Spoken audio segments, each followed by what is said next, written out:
Okay, so final verdict. I really like the Crave.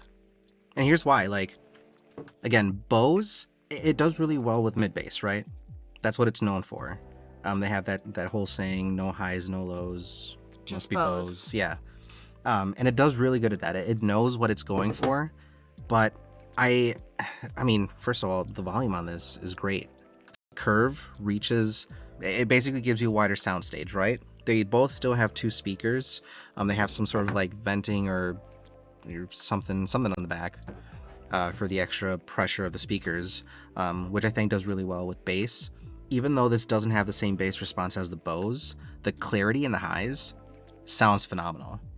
And because there's such a big difference between those high frequencies and low frequencies, it makes it sound crisper and better. It's like it's cleaner sound almost. I love it. Yeah. I actually